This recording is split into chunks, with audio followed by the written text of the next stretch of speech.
Autonomy Unleashed. Who's really winning the Robotaxi race? Why this matters. Welcome to the show. Today we're talking about something most people see but don't fully understand yet: self-driving cars. You might have seen a Waymo driving down the street. You might have noticed someone sitting in the driver's seat. You might have wondered, is this thing actually driving itself? This episode is here to educate your curiosity, not to scare you, not to sell you hype, but to explain, in plain language, how autonomous vehicles actually work, why companies build them differently, and who is truly leading the race right now. We're going to focus on 4 major players: Waymo, Zoox, Tesla, Uber's partnership with Lucid, and Nuro. And by the end of this episode, you'll understand what autonomy really means, why Waymo is the most recognized name in the world, why seeing a human inside a Waymo doesn't mean it's not autonomous. Let's start at the beginning. What does self-driving actually mean? A lot of cars today assist drivers. They can keep you in your lane, slow down automatically, help you park. But that doesn't mean they're autonomous. True autonomy means the car is the driver, not helping a driver, not supervising a driver, but legally and functionally acting as the driver. This is what's called Level 4 autonomy. At this level, the car makes all driving decisions. The car handles mistakes. The car doesn't need human input. Only a few companies in the world are operating at this level right now, and one of them stands far ahead of the rest. Waymo. Why this name keeps coming up. Waymo didn't start as a car company. It started inside Google back in 2009, when self-driving cars sounded like science fiction. For more than a decade, Waymo has been quietly doing something very different from everyone else: testing autonomy on real roads with real people every single day. Today, Waymo is the most recognized autonomous vehicle brand in the world, the only company offering fully driverless rides to the public at scale, operating robotaxis in multiple U.S. cities. This matters because autonomy isn't proven in theory, it's proven in traffic. Why there is sometimes a person in a Waymo.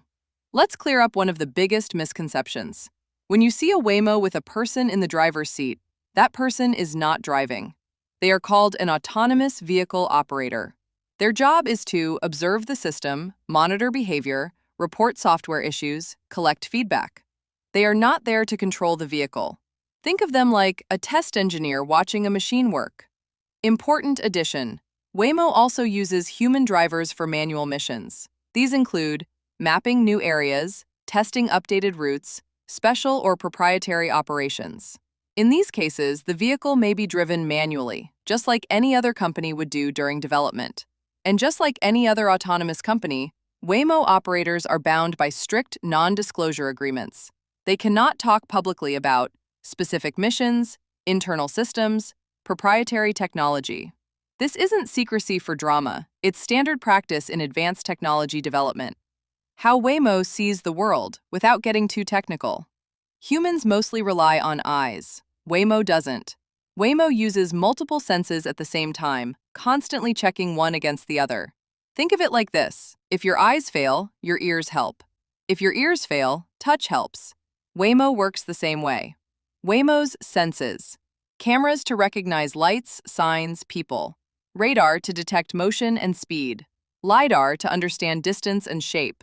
Short-range sensors for tight spaces. This is why Waymo can detect pedestrians behind buses, track cyclists weaving through traffic, stay calm in chaotic intersections. It's not guessing, it's measuring. Yes, Waymo can hear. This part surprises a lot of people. Waymo vehicles have audio sensors, basically ears. They listen for emergency sirens, honking, certain environmental sounds. Why does this matter? Because sound often arrives before you can see what's coming. A human might hear a siren and panic. Waymo hears it, identifies it, and adjusts calmly. Sound is just another data point, not emotion. Fog, rain, and why Waymo doesn't panic. Humans struggle in bad weather: fog, heavy rain, low visibility. Waymo doesn't rely on just one sense, so weather doesn't blind it. If cameras struggle, radar still works, distance sensors still function. This allows Waymo to slow down intelligently, increase following distance, maintain awareness even when humans feel uneasy. The car doesn't get nervous, it doesn't rush, it doesn't guess. Zoox, a very different idea. Zoox, owned by Amazon, decided not to modify existing cars. Instead, they built a vehicle with no steering wheel, no front or back, passengers facing each other. Zoox is focused on comfort, efficiency, urban ride-sharing. They're still growing and testing, but their idea is bold. Design the car around autonomy, not the other way around. Tesla, why it's different and not there yet. Tesla calls its system full self-driving, but here's the honest truth. Tesla vehicles still require human supervision. Tesla relies mostly on cameras and AI trained on massive amounts of driving data.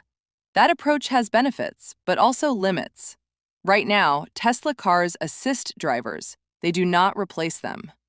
That puts Tesla in a different category than Waymo and Zoox. Uber, Lucid, and Nuro, autonomy at scale. Uber doesn't build cars. Uber doesn't build autonomy. Instead, Uber partners. Lucid provides luxury electric vehicles.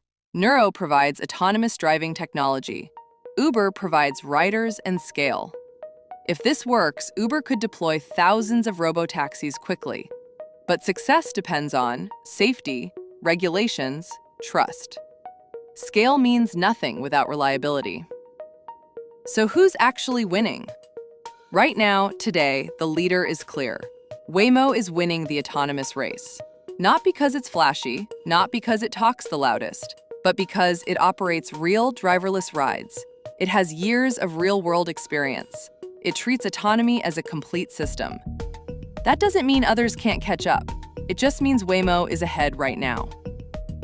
What this means for you. Autonomous vehicles aren't about replacing humans. They're about reducing accidents, improving access, changing how cities work. And the future won't arrive all at once. It will arrive street by street. If you've ever seen a Waymo and wondered what's really going on, now you know. Thanks for listening.